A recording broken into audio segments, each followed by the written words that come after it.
ndagira ngo nkubwire ngo nubwo abantu bakurwanya, nubwo shitani kugendaho, harimo inshuti yawe ufite bwihishwa izakurwanirira. Hari inshuti ufite bwihishwa ari we Yesu, wumva amabanga yaho bakuvuga udahari. Hari inshuti ufite bwihishwa igenda ikabatamaza y'izina rya Yesu. Ndagira ngo nkubwire ngo hari inshuti ufite bwihishwa, ntago abantu bose bakwanga.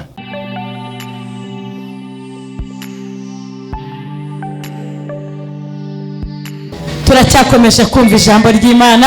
Ngiye kwakira mutumishi wa Mungu. Karibu Shami, utubwire icyo Uwiteka yashyize ku mutima wawe. Dukomere Imana yacu amashyi menshi cyane mu izina rya Yesu.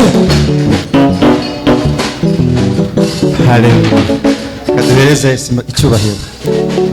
Haleluya. Ndashima Imana cyane kubw'uyu mwanya. Uratunguwe. Ni nako Yesu ajya kugutungura. Amen. Ndashima Imana cyane kuba impaye uyu mwanya. Nari nabitekerejeho ko nabwiriza, hanyuma nkumva nirindi jwi rimbwira ko ngomba gutangira nkakora umurimo w'Imana. Haleluya. Kuva uyu munsi.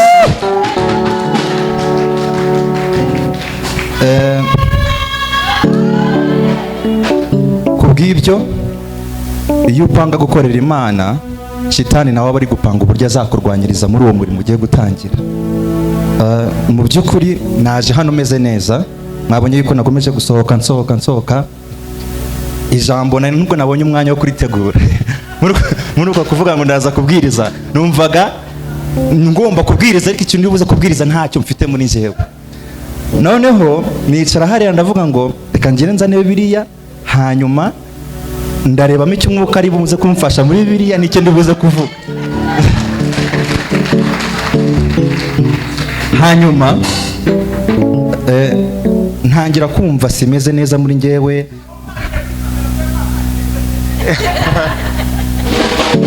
Ntangira kumva simeze neza, ntangira kumva umutwe urimo nandya, kandi narindi muzima pe. Naje nanasenze, numva ko ngomba kubwiriza, ariko ibyo ngomba kuvuga ntabizi. Mvuga ati ubwo Mana, ubwo niwe ubizi nyine. Ariko nakomeje kumva ntameze neza. Njye inyuma mbwira mama aze yansengere, anshyira ibiganza nansengera. Ntangira kugarura ubuyanja, aravuga ati shitani arimo arandwanya kuko abizi yuko ngiye gutangira umurimo w'Imana. Ndavuga ngo hoya, bagomba kubuma iminota nanjye nkavuga icyo Imana kiza ku mutima wanjye, kuko kirahari, kigomba kuba gihari kuko nijwi numvise. Rero ndagira ngo musabe akantu kamwe konyine. Mbabarira uhaguruke dutere haleluya 3 zo kumwaza shitani. Tumumwaze. Haleluya. Mumwarize kuko byakunze mpagaze imbere yanyu, kandi hari icyo Imana yashyize ku mutima tugomba kukiganiraho. Sibyo? Ni haleluya 3. Haleluya! Haleluya! Haleluya! Komera Imana amashyi menshi kwa Yesu.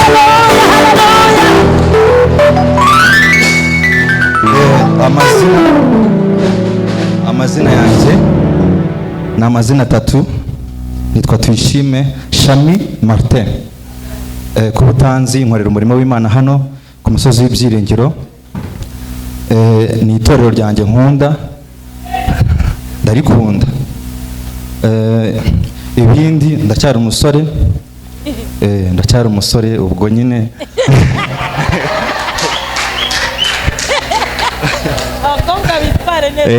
ahaherereye ntago ndahamenya. Ushaje? Uwo muntu ubwo ahaherereye niho Imana izi, bwo ntago ndahamenya ahaherereye, ariko buriya tuzabonana turebe dupange gahunda. Reka nsabe umuntu adufashe gusoma. Tugiye gusoma mu Itangiriro ibice 37.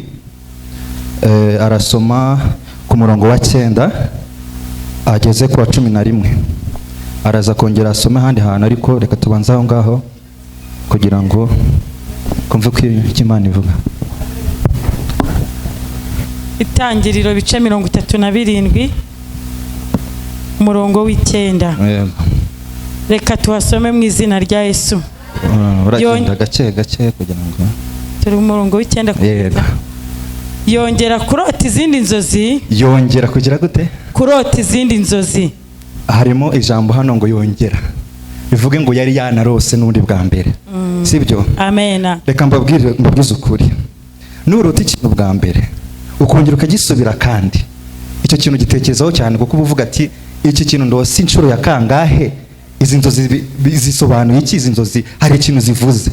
Ahangaha uyu nguyu yarinde yari Yosefu, yongeye kurota izindi nzozi, bivuge ngo bwa mbere yari yararose, ariko hari izindi nzozi zongeye kumanuka mu nzozi ze. Rero arimo aribaza ese, haleluya, amina, haleluya, amen. vuga ngo sawa sawa, vuga ngo gumamo, gumamo, ndimo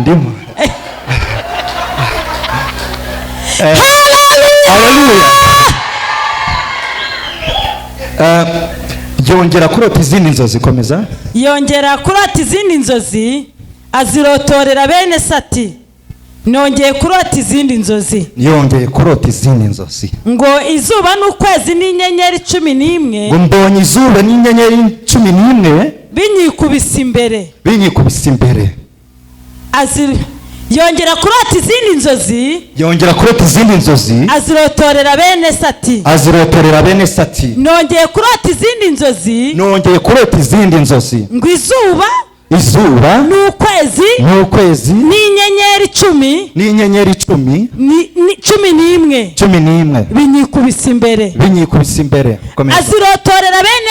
Azirotorera bene se na bene se. Se aramucyaha aramubaza ati izo nzozi ni inzozi ki? Ni ukuri njye na nyoko na bene so, yego, tuzakwikubita hasi imbere yawe. Yego. Bene se bamugirira ishyari, yego, ariko se ajya yibuka ayo magambo. Amen. Amen. Reka tumukomere amashyi mukozi w'Imana wakoze. Amen. Tujye kuganira kuri aya magambo. Uyu nguyu ni Yosefu, yari afite abavandimwe, avuka mu muryango, avukana n'abandi bahungu, ariko kuko Imana yari imufiteho umugambi. Imana buryo igiye guhamagara umuhanuzi cyangwa guhamagara umuntu, imuhamagara ari umwe, kugira ngo wa muntu azabashe guhindura abandi. Ariko iyo Imana iguhamagara, hari byinshi nabyo bihagurukana nawe kandi itabihamagaye. Hari ibyagukurikiye Yesu atabihamagaye. Yesu yabwiye muri iro jambo, Yosefu yari yararose inzozi z'uko agomba kuzakomera. Ibi bintu byose wabonaga bimanuka bikamwikubita imbere, kwari ugukomera kwiwe, ariko ntago yarakabisobanukiwe. Inzozi za mbere, hari igihe urota inzozi ntusobanukirwe uko zimeze, ariko ukongera ukazirota ukazibazaho, kuko hari icyo Imana ikugambiriye muri izo nzozi. Nk'uko nguko kwa Yosefu, arongera agira gute? Arongera ararota. Amen. Ugiye kongera urote mu izina rya Yesu. Ugiye kongera urote mu izina rya Yesu.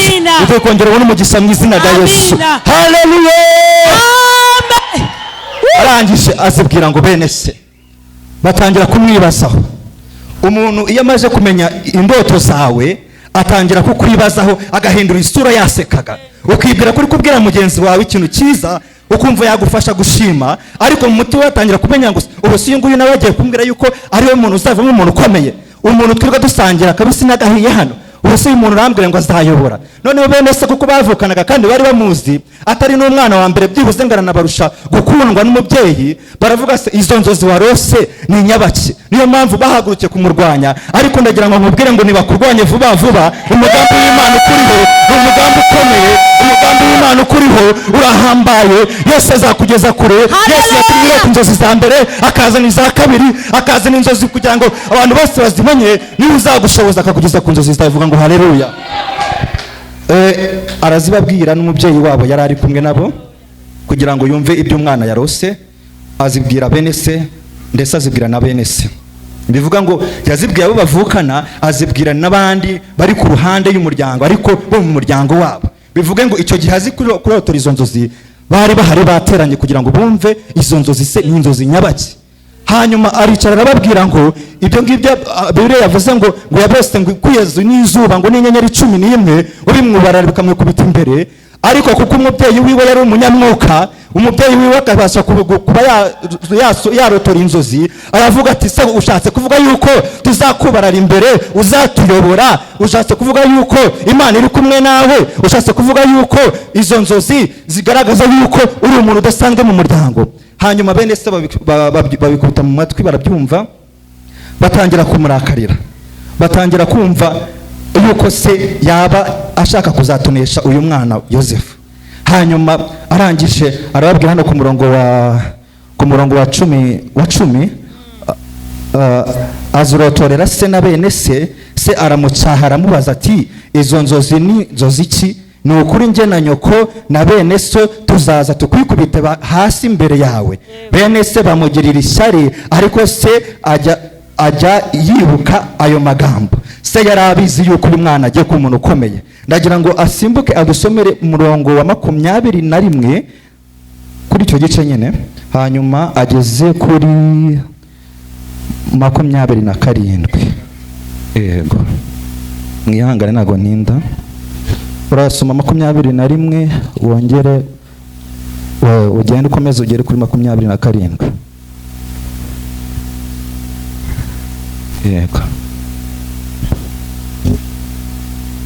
21 haravuze ngo Rubeni arabyumva, yego, aramubakiza, yego, arababwira ati yego, twe kumuhwanya, yego, kandi ati mwe kumuvusha amaraso. Rekera aho ngaho gato. Ngo Rubeni arabyumva, aramubakiza. Ndagira ngo nkubwire ngo nubwo abantu bakurwanya, nubwo shitani kugendaho, harimo inshuti yawe ufite bwihishwa izakurwanirira. Hari inshuti ufite bwihishwa ari we Yesu, wumva amabanga yaho bakuvuga udahari. Hari inshuti ufite bwihishwa igenda ikabatamaza y'izina rya Yesu. Ndagira ngo nkubwire ngo hari inshuti ufite bwihishwa. Ntago abantu bose bakwanga, ntago abantu bose bakwanga, yego, ntago abantu bose bakwanga. Nk'urugero, sinzi, hari umuntu neretse ifoto y'abantu babiri bari bashakanye. Mu by'ukuri baravugaga ngo umugabo yari mubi ku isura yari mubi. Hanyuma umugore yari yashatse yari umukobwa mwiza w'uburanga. Hanyuma abantu bakajya bibaza, se uyu mugabo ko atari umukire, uyu mugabo ko nta bwiza afite, uyu mukobwa yamukurikiyeho iki mu by'ukuri? Wowe kumva ahanyuze baravuga ko ari mubi, nawe yariyanze yiyakiriye yuko ari mubi, yamaze kubyakira. Ariko hari umuntu uvuye hariya badakeka, araje aravuga ngo njyewe nubwo uyu muntu mwamwanze kuva kera, njyewe umutima wanyu urahamanya nuko mukunda, akanabigaragariza imbere y'amaso y'abantu. Mu by'ukuri uko nguko niko bimeze. Ntago abantu bose bakwanga, ntago abantu bose bakwanga. Hari inshuti zikurwanirira, uzareba ugeze mu kibazo. Hari igihe wibwira yuko ugiye kuduhamagara kanaka ari we inshuti yawe iri hafi, ati n'umuntu agomba kubanza akabimenya mbere yuko mubwira n'uriya. None wa undi wizingiye yuko ugiye kumubwira, ugasanga ntago bimureba. Ugasanga umuntu uje kugufasha cya kibazo ni umuntu wigendera, wa muntu udahita ushaka no kumenya ibyawe, wa muntu mbese mutagira icyo muhuriyeho. Ugasanga uramuzi, yego, umugusije amafaranga ahita yakuguriza, kandi undi mugenzi wawe warayafite urabizi, urayamugusije yanga kuyakuguriza. Ayo ngiyo ni inshuti igukunda bwihishwa. Hanyuma ahangaha akomeza aho arugeze. Rubeni arabyumva, aramubakiza, arababwira ati twe kumuhwanya, kandi twe kumuvusha amaraso, ahubwo mumujugunye muri urwo rwobo. Ese ku murongo, muri urwo rwobo ruri mu butayu, ariko amaboko yanyu ye kumubaho, kwari ukugira ngo amubakize amusubize se. Amen, amen, haleluya, amen, haleluya. Ahangaha Rubeni uburyo yatanzemo inama, yatanze inama yuko bagenda bakamujugunya mu rwobo, aho kugira ngo bamwice amaraso y'uwo muvandimwe azaba barweho. Yaravuze ngo reka bagende bamujugunye mu rwobo. Nyamara urwo rwobo bamutaye mu gitangaza, bamuta mu ntebe y'ubwami, bamuta ahantu hakomeye. Urwo rwobo ntabwo yari kugera ku ntebe y'ubwami ataranyura muri urwo rwobo, ntabwo yari kugera ku bintu bikomeye ataranyura muri urwo rwobo. Bagira ngo mubwire ngo uyu munsi ibibazo urimo nibyo bijya kukugeza ku gitangaza cyawe. Bagira ngo mubwire ngo uyu munsi ibintu uri gukora nabyo nibyo bijya kukugeza ahakomeye. Haleluya, zamura haleluya, haleluya. bareke bagusore mu nzu, urava muri iyo nzu ujya mu nzu yawe. Haleluya. bareke bakuvuge, urwo rubwa bagutera nibwo bazahindura amagambo bakavuga ngo yo twaramurenganyije, yo ni ukuri ibyo mwavugaga burya ni umuntu mwiza. Haleluya. Baramujyana mujugunya mu mwobo. Haleluya. Bari bazi yuko mu mwobo bizarangira nta mazi yabagamo. Ukomeje hepfo ugasoma ayo mazi, icyo cyobo nta mazi yabagamo, yagombaga gupfiramo. Haleluya. Bari bazi yuko ibyo bitazarangira, bizarangira akibagirana kugira ngo izo nzozi ziwe zitazasohora. Haleluya. Kandi ngaho hano hari mu butayu, ibaze kugenda bakaguta mu mwobo wo mu butayu, nawe ubwo uri kubyumva. Haleluya. Ariko reka nkubwize ukuri, bamutaye mu mwobo bumva yuko birangiye, ngo batwaye n'ikanzu yiwe. Niba mbyibuka, ikanzu yiwe bayisubizayo kuyereka se kugira ngo bamwereke yuko umwana yariwe n'inyamaswa. Ikanzu yiwe yimenaho amaraso, ngo bagenda bereka se ngo dore umwana yariwe n'inyamaswa, ngo byararangiye umwibagirwe. Ariko ntabwo Imana yakwibagirwa. Nubwo bakora iki, ntabwo Imana izigera ikwibagirwa. Nubwo bakora amafindo bwose, nubwo bakuroga, nubwo bakugenza, Imana ifite inzira nyinshi zirenga 1000. Haleluya. Kuko ijambo ry'Imana rivuga ngo izi ibyo yibwira kutugirira si bibi ni byiza. Haleluya. Ngo bamutaye mu bwobo, ngo mu nyuma umaritse kuri icyo gice, ngo abanyegiputa baje, ngo abayisiraheli banyuzeho, ngo bumva umuntu uri mu mwobo, baraza bamukuramo. Iyo story yose ntabwo bikomeze, ngo ragiye agera muri Egiputa, baramugurisha, baragenda aba n'umwami, kwa zanzozi zirasohora. Bene se nyuma bangira baramugarukira nkuko zanzozi zavugaga. Ariko cya gihe izo nzozi yazirotoraga nibwo amavuta no kuba umwami yaramanutse, ni nabwo batanga igikorwa cyo kumwanga, niho cyahise gitangirira. Ndagira ngo nkubwire ngo uko babashe mu nzu y'Imana, aka kanya ibyari byarabose umugisha wawe, aka kanya ibyari byararwanyije famiye yawe, aka kanya ibyari byararwanyije urushako rwawe, aka kanya umugisha w'Imana utangiye aka kanya ku buzima bwawe, kandi icyo Imana yagambiriye kizasohora. Imana si umuntu ngo ibeshye. Haleluya. Haleluya.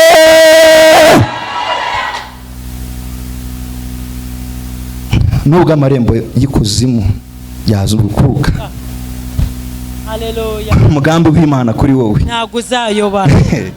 Umugambi w'Imana kuri wowe, wowe iyo uri mu kibazo kuko ukirimo nyine ntabwo wabyiyumvisha, ntabwo wabyumva, wumva ari ibintu biri kure cyane. Ariko kuko Imana igushaka mu kibazo, erega Imana iragushaka muri icyo kibazo kugira ngo ugisohokemo. Nese uzavuga yahe makuru ngo Imana yaragutabaye uterekana n'ibimenyetso. Imana igomba kwerekana ibimenyetso yuko ikora, kubera yuko abana b'abantu b'isi ntabwo bemezwa n'ibikorwa. Ariko Imana igiye kubemeza, yemeza abanzi bawe, yemeza bakwishima hejuru yuko ari Imana ikomeye ku buzima bwawe. Haleluya. Amen. Murakoze. Reka nsabe Apotre asengera iri jambo. Murakoze. Ni icyo ngicyo Imana yashyize ku mutima. Mu by'ukuri nasoza nk'ubuhumuriza. Aduha umukozi w'Imana ituru. Mavuta menshi mu izina rya Yesu. Kiganza cy'Imana kikubeho mu izina rya Yesu. Mavuta ntazabure kuri wowe. Uzarwanya inzozi zawe Uwiteka azamurwanye mu izina rya Yesu. Imiba yose izakwikubita imbere ari 11. Kuboko kw'Imana kuzagushyikira. Akira ayo mavuta mu izina rya Yesu Kristo. Amen. Reka dukomere Imana yacu amashyi. Reka twongere Imana yacu amashyi. Zamura haleluya. Imana yacu ihabwe icyubahiro. Yesu ahabwe icyubahiro. Ntabwo nari mbizi ko ari bubwirize, ariko binejeje umutima wanjye. Yesu ahimbazwe.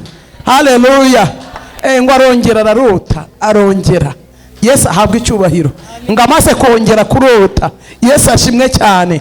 Ngo isaramo bazanga inzozi, ni inzozi ki zamukoza ahantu. Imana izana ikintu gikora ahantu abanzi bawe. Imana ikora ikintu uriya muntu waguhize, uriya muntu utakwemera.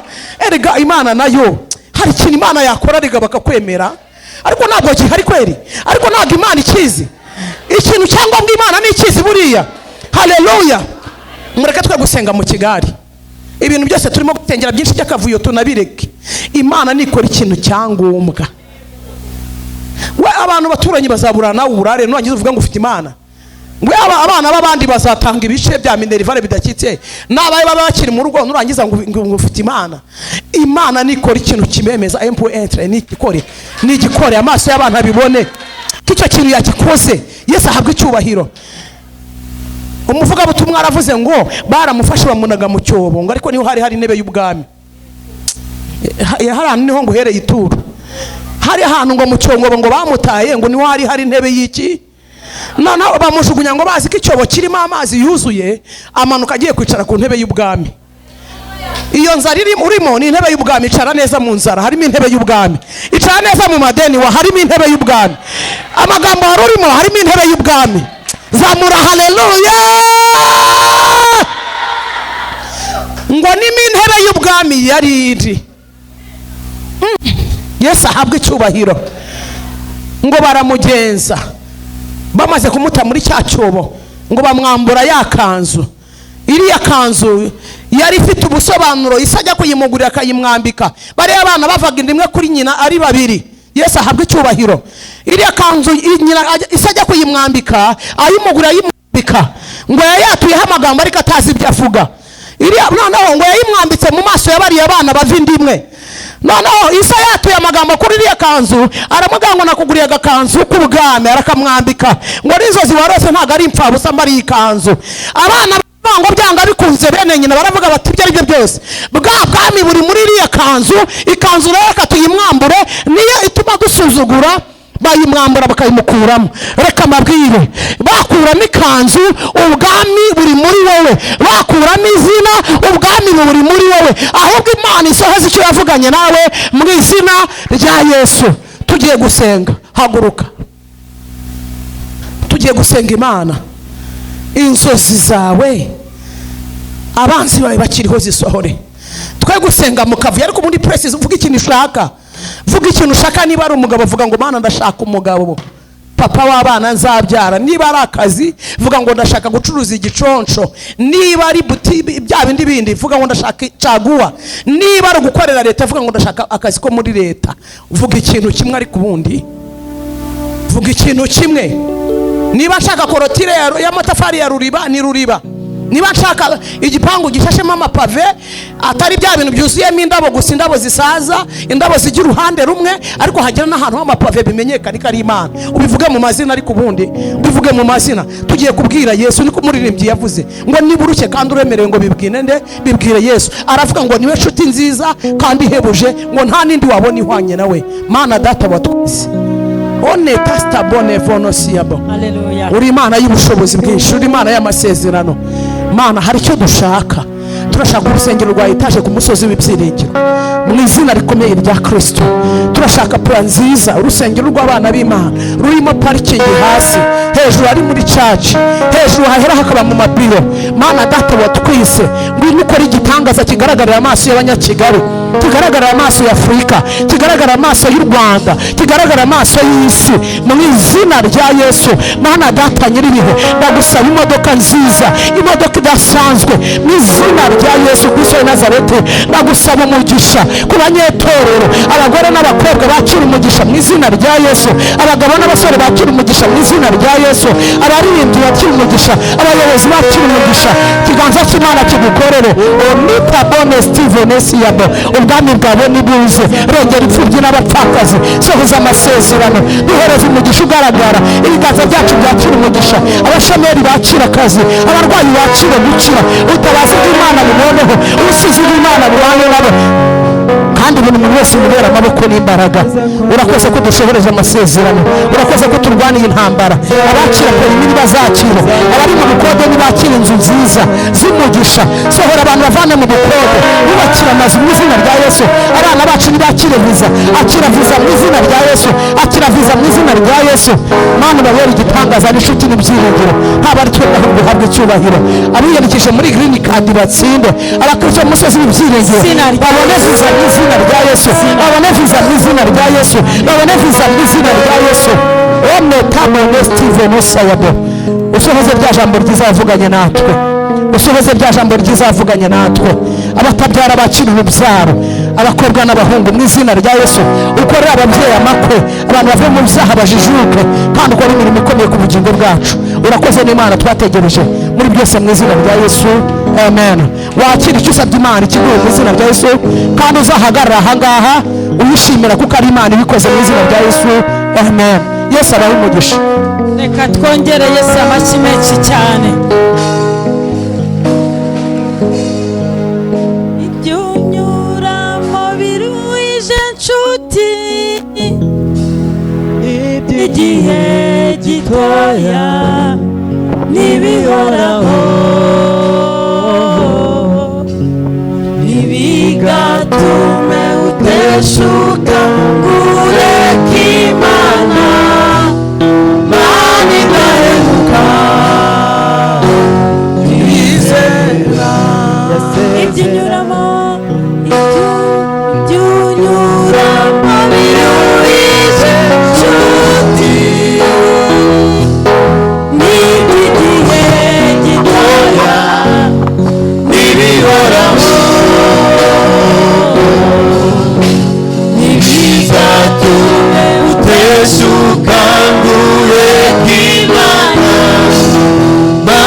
yasezeranye kwizabana nawe no mu bihe nk'ibyo biruhije isezerano ryayo risa nkaho ritinda ntabwo rizahera tuyizera. reka dukomere Yesu amashyi menshi cyane. haleluya haleluya. reka umukozi w'Imana tumutunge ibiganza tumubwire ngo imbaraga n'amavuta mu izina rya Yesu. ibyo uhagaze ibyo uri kunyuramo niho igitangaza cyawe kiri. kugira ngo Yosefu abe umwami yagombaga guca mu rwobo. mu gitondo nababwiye ngo Imana ntiyaguhanagura amarira utarize kandi ntiyagutura umutwaro utayikoreye. hagarara neza tutange sawa sawa aho uri niho igitangaza cyawe kiri. reka dukomere Yesu amashyi menshi cyane. Imana yacu ihabwe icyubahiro kandi Imana yacu ishyirwe hejuru.